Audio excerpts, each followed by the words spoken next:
کہ یہ قیامت کی نشانی اللہ تعالیٰ نے نبی صلی اللہ علیہ وسلم کے کی زبان سے خود بیان فرما دی۔ اس سے پہلے یعنی اس واقعے سے پہلے کوئی مضبوط سے مضبوط طاقتور دشمن بھی کعبہ کو منہدم کرنے کے ناپاک عزائم میں کامیاب نہیں ہوگا۔ اللہ تعالیٰ نے جس طرح اصحاب الفیل کو ذلیل و ناکام بنایا تھا، ایسے ہی ہر اس شخص کو یا قوم کو ہلاک کر دے گا جو کعبہ کو نقصان پہنچانے کی کوئی حرکت کرے گا۔ لیکن جب اللہ کو منظور ہوگا تو ایک حبشی خانہ کعبہ کی دیواروں کو توڑ ڈالے گا۔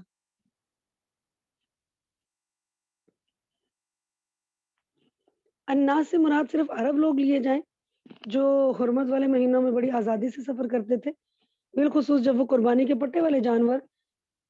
ساتھ لے کر جا رہے ہوتے تھے تو ان کو امن نصیب آتا تھا، کیونکہ عرب قبائل ایسے جانوروں کا بھی احترام کرتے تھے اور یہ سب کچھ کعبہ کی حرمت کی وجہ سے ہوتا تھا۔ حج اور عمرہ کرنے والے اور تجارتی قافلے تہائی سال نہایت اطمینان سے سفر کرتے تھے۔ اس طرح کعبہ پورے ملک کی تمدنی اور معاشی زندگی کا ایک سہارا بنا ہوا تھا۔ اگر الناس سے مراد مکہ اور اس کے ارد گرد کے لوگ لیے جائیں تو اس صورت میں معنی یہ ہوگا کہ یہ ایک صحرا جس میں نہ کوئی پانی تھا، نہ کوئی غلہ اناج، ایک دانہ بھی نہیں اگتا وہاں پہ، تو کعبہ کا وجود مکہ اور آس پاس کے تمام لوگوں کے لیے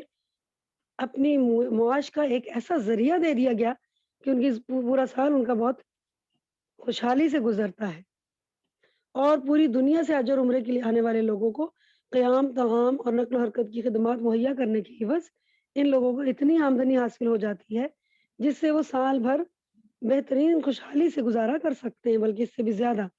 نیز انہیں دوسرے بھی بہت سے معاشرتی اور سیاسی فوائد حاصل ہوتے ہیں۔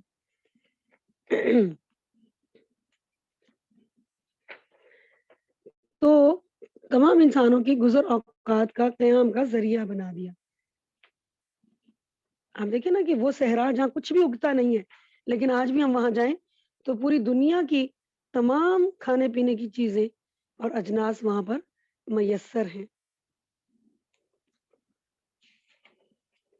اس بے آب و گیا وادی میں بسنے والی مخلوق کی ضروریات اور مصلحتوں سے اللہ خوب واقف ہے۔ اس نے اپنے گھر کو قابل احترام خطہ قرار دے کر اور اپنے گھر کو تمام دنیا کے مسلمانوں کے لیے ایک مرکز قرار دے کر ان لوگوں کی جو وہاں رہتے ہیں لوکل لوگ، ان کی تمام ضروریات کا سامان ان کو گھر بیٹھے پہنچا دیا۔ انہیں کھانے کے لیے رزق کی اتنی انواع و اقسام کی چیزیں ملتی ہیں کہ پوری دنیا میں بہت مشکل ہے کہ ہر دنیا کے علاقے کا ساز و سامان اور کھانے پینے کی چیزیں وہاں پر میسر ہیں، اویلیبل ہے۔ صرف اسی ایک بات پر غور کیا جائے تو معلوم ہو جاتا ہے کہ اللہ کا ایک ایک حکم